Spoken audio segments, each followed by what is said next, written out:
ఇగో కత్తెర గుర్తు, స్టవ్ గుర్తు పట్టుకో. వెయ్యాల ఓటు. స్టవ్ గుర్తు, కత్తెర గుర్తు. పెద్దమ్మా కత్తెర గుర్తుకు ఓటు వేయాలి, గెలిపియాలి.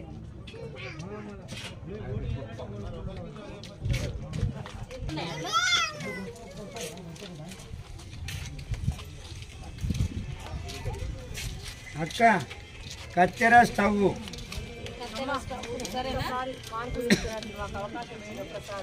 అమ్మా ఒక్కసారి మమ్మల్ని కూడా చూడండి, అవకాశం ఇవ్వండి. మీ వెంట నేను ఉంటా, నా వెంట మీరు ఉండండి. సరేనా? నిన్న చెప్పకపోతే మా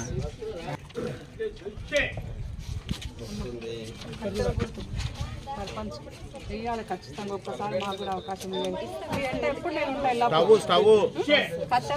కత్తెర మర్దల స్టవ్ గుర్తు కత్తెర.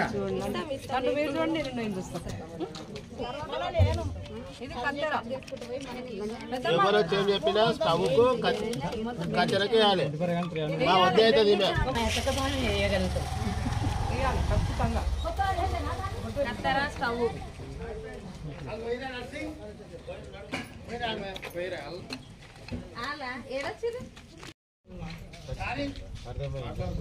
ఇంకోటి ఏంటంటే ఊళ్ళో ఎవరన్నా భూములు కొన్ని వస్తే కొట్టలు వస్తే ఆయన బెదిరించుడు అవన్నీ కథలు అవుతుంది. అదే మనం గెలిచినాం అనుకో, మనం వ్యాపారం తెలుసు కదా, ఒక్కసారి మార్పు చేద్దాం. ఇంకోటి ఒక్కరికి అధికారం ఇస్తే ఏమైతుందంటే వాడి లేచి ఎక్మామిడి గ్రామ ప్రజలకు నా యొక్క హృదయపూర్వక నమస్కారములు. బారాది మంజుల నరేందర్ రెడ్డి, నేను సర్పంచ్ అభ్యర్థిగా పోటీ చేస్తున్నాను. కాబట్టి మీ అమూల్యమైన ఓటు కత్తెర గుర్తుకు వేసి భారీ మెజారిటీతో గెలిపేయగలని కోరుతున్నాను. ముందుగా గ్రామంలో నేను ప్రచారానికి వెళ్ళినప్పుడు నా దగ్గరికి ఎక్కడెక్కడైతే ఊర్లో గ్రామంలో ప్రజల దగ్గర అన్ని సమస్యలు నాకు చెప్పారు. కాబట్టి మీ ఓటుతో, అమూల్యమైన ఓటుతో నన్ను గెలిపిస్తే ఆ సమస్యలన్నీ పరిష్కరిస్తారని పరిష్కరిస్తాను. కాబట్టి సమస్యలు అయితే చాలా ఉన్నాయి. ముందుగా రోడ్లు కానీ, వాటర్ అండర్ డ్రైనేజీలు కానీ, ఇల్లు కానీ, పింఛన్స్ కానీ, రేషన్ కార్డు లేని వాళ్ళు కూడా చాలామంది ఉన్నారు. వాళ్ళందరికీ కూడా నా సహకారం ఎప్పుడు ఉంటుంది. నన్ను మీ అమూల్యమైన ఓటుతో కత్తెర గుర్తు కోటేసి గెలిపిస్తే మీ అందరికీ నేను అన్ని వేళలా సహకరిస్తానని, మీ దగ్గరికి వచ్చి మీకు ఖచ్చితంగా సాయం చేస్తానని మనం కోరుతున్నాను.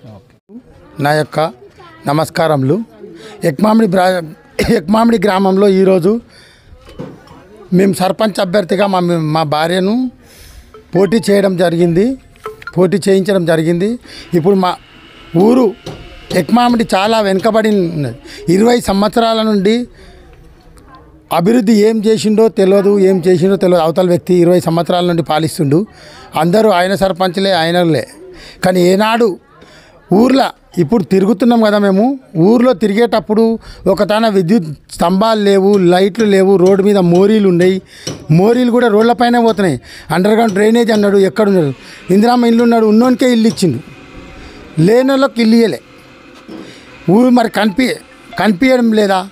ఇల్లు కళ్ళకు కనిపించడం లేదా? మరి ఆయనకు ఏమనంటే నేను 20 సంవత్సరాల నుండి నేనంటే ఊరంటే నేను, మల్లారెడ్డి అంటే ఊరంటే మల్లారెడ్డి అంటే మల్లారెడ్డి అనేటైనా ఊరిని అమ్మేసుకుంటారా? మరి తెలియదు. ఊరు అభివృద్ధి చేసింది ఏమింది? ఆయన బహిరంగ చర్చకు వస్తే కూడా నేను రెడీగా ఉంటా. ఎక్కడైనా ఆయన అభివృద్ధి చేసిందంతా ప్రజలకు తెలవాలి, ప్రజలు కూడా గమనించాలి. నేను ఇప్పుడు మొదటిసారి పోటీ చేస్తున్నా కాబట్టి నాకు మీ అమూల్యమైన ఓటేసి నన్ను గెలిపించాలని కోరుకుంటున్నా. కత్తెర గుర్తు కోటేయాలి. ఇప్పుడు ల్యాండ్లు ఎవరైనా భూములు కొనడానికి బయటి వ్యక్తులు ఎవరైనా వస్తే నా ఊర్లో నీవేమింది, ఆడ 30 లక్షలు పోతలేదు, నువ్వు ఎట్లా కొంటావు అనే డాగ్లేసుడు, అంత దౌర్జన్యానికి దిగడం, రౌడీజం, మొత్తం రౌడీజం, భయభ్రాంతులకు గురి చేస్తున్నాడు. మళ్ళీ ఎవడైనా ఎంబడి తిరిగితే వాళ్ళు ఎంబడి తిరుగుతున్నావు, ఎట్లా తిరుగుతావు, నేను చూసుకుంటా అంటాడు. ఇవన్నీ జర మనిషి లెక్క ప్రవర్తించి మంచిగా మసలుకోవాలి. ఓటరు మహాశయులకు కూడా గ్రామ ప్రజలందరికీ విజ్ఞప్తి చేస్తున్నా. నేను ప్రజలందరూ ఆదరించి నాకు కత్తెర గుర్తు కోటేసి మమ్మల్ని గెలిపించాలని కోరుతూ ఈ అమూల్యమైన సందేశం ఇస్తున్న ప్రజలకు. నా కుటుంబం ఎక్మామిడి గ్రామ ప్రజలందరూ ఒక కుటుంబ సభ్యుల్లా మేము ఎప్పటికీ కలిసి ఉంటాం. ఎక్మామిడి గ్రామంలో ముఖ్యంగా మంజులా నరేందర్ రెడ్డి గారిని సర్పంచ్గా నిలబెట్టడానికి కారణం ఏంటంటే, ఇంతకు ముందున్నటువంటి నాయకులు వాళ్ళ రియల్ ఎస్టేట్ వ్యాపారంగా ఈ యొక్క రాజకీయాన్ని మార్చడం జరిగింది. ముఖ్యంగా గమనించినట్లయితే వాళ్ళు ఏ పనులు చేసినా కూడా, ముఖ్యంగా ఇప్పుడు మనం నిలబడ్డ రోడ్ చూడండి, ఏసీ సంవత్సరం 2 ఏళ్ళు కాలేదు, అది మొత్తం వర్షానికి కొట్టుకొని పోయింది. అంటే వాళ్ళకు డబ్బులు ముఖ్యం, వ్యాపారాలు ముఖ్యం. ముఖ్యంగా భూ విలువలలో కూడా వేరే వాళ్ళని నెగలనీయకపోవడం, తర్వాత కొత్త వాళ్ళు వస్తే బెదిరియడం, తర్వాత ప్రజలను వాళ్ళ అవసరాల నిమిత్తం వాళ్ళ భూములను తక్కువ రేటుకు గుంజుకునే ప్రయత్నం చేయడం, ఎవరైనా వ్యక్తులు ప్రజాస్వామ్యంగా తమ యొక్క విలువలను కాపాడుకుంటూ తిరుగుదాం, ఊరిని మార్పు చేద్దామని అనుకుంటే వాళ్ళని ఆ విధంగా ఎట్లా తిరుగుతారు మీరు అని చెప్పి బెదిరియడం. ఇంకోటి గమనించినట్లయితే 20 ఏళ్ళల్లో ఆయన చేసినటువంటి అభివృద్ధి మొత్తం ఆయన వ్యాపార అభివృద్ధికి, ఆయన డెవలప్మెంట్కి తప్ప గ్రామానికి చేసింది ఏమీ లేదు. ఇతర గ్రామాలతో చూస్తే నిజానికి కూడా మన గ్రామం ఇంకా చాలా వెనుకబడి ఉంది. ముఖ్యంగా మన ప్రజలందరూ గమనించాల్సింది ఏంటంటే, ఒక్కసారి ఏ విధంగా అంటే ఈ విధంగానే పరిపాలన జరుగుతూ ఉన్నట్లయితే నియంత పాలనకు దారితీసే అవకాశం ఉంటుంది. ముఖ్యంగా మనం ఏదైనా పనికి వెళ్ళినప్పుడు ఎవరైతే ముందుకొస్తారు, ఎవరైతే అందుబాటులో ఉంటారనేది కూడా గమనించాలి.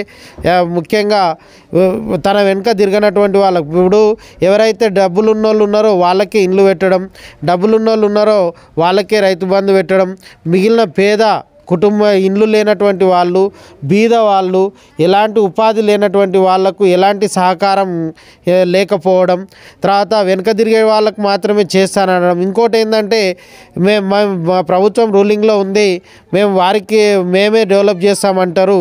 ప్రభుత్వం అనేది రూలింగ్తో అవసరం లేదు. ఇది ప్రజాస్వామ్య దేశం.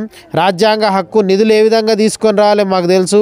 సెంట్రల్ గవర్నమెంట్ నుంచి ఏ విధంగా తేవాలి, స్టేట్ గవర్నమెంట్ నుంచి ఏ విధంగా తేవాలి, గ్రామాభివృద్ధికి ఏ విధంగా కృషి చేయాలి, ఇంకా చాలా అండర్గ్రౌండ్ డ్రైనేజీలు కానీ, తర్వాత ముఖ్యంగా రోడ్లు కానీ చాలా వెనుకబడిన లింక్ రోడ్లు కూడా, ఎక్మామిడి నుంచి మొమ్దన్పల్లి లింక్ రోడ్ కానీ, ఎక్మామిడి నుంచి మూలమడ లింక్ రోడ్ కానీ, తర్వాత ఎక్మామిడి గుట్టపైన ఉన్నటువంటి లింక్ రోడ్ కానీ, ఎక్మామిడి నుంచి పెళ్లిమడుగు రోడ్డు కానీ, ఇవన్నీ మేము చేయడానికి సిద్ధంగా ఉన్నాం. వాటిని సెంట్రల్ గవర్నమెంట్తో, స్టేట్ గవర్నమెంట్తో పోరాడి నిధులు తేవడానికి, దానికోసం న్యాయపరంగా కొట్లాడడానికి కూడా సిద్ధంగా ఉండి ఊరు డెవలప్మెంట్ చేయడానికి మేము సిద్ధంగా ఉన్నాం. ప్రజలు ఎవరు కూడా అపోహపడాల్సిన అవసరం లేదు. ఇంకా 2 ఏళ్ళు అయితే మన బీఆర్ఎస్ గవర్నమెంటే వస్తుంది. ఖచ్చితంగా ఈ ఉన్న గవర్నమెంట్ను తల వంచైనా సరే నిధులు తీసుకొని వచ్చి గ్రామ డెవలప్మెంట్కు కృషి చేసి గ్రామాన్ని అభివృద్ధి పదంలో తీసుకొని వెళ్ళడానికి మేము సిద్ధంగా ఉన్నాం. మాకు అవకాశం కల్పించి, ఇంకోటి కొంతమంది ఏ విధంగా అంటే అభ్యర్థి ఈడ స్థానికంగానే ఇల్లు నిర్మించుకొని స్థానికంగా ఎల్లవేళలా మీకు అందుబాటులో ఉండడానికి మేము సిద్ధంగా ఉన్నాం. మీకు న్యాయం చేయడానికి సిద్ధంగా ఉన్నాం. మీరు ఎలాంటి భయాలకు, అపోహలకు లోను కావద్దని చెప్పి కత్తెర గుర్తు కోటేసి భారీ మెజార్టీతో మమ్మల్ని గెలిపించగలరని చెప్పి కోరుకుంటూ నా యొక్క ఉపన్యాసం ముగిస్తున్నా.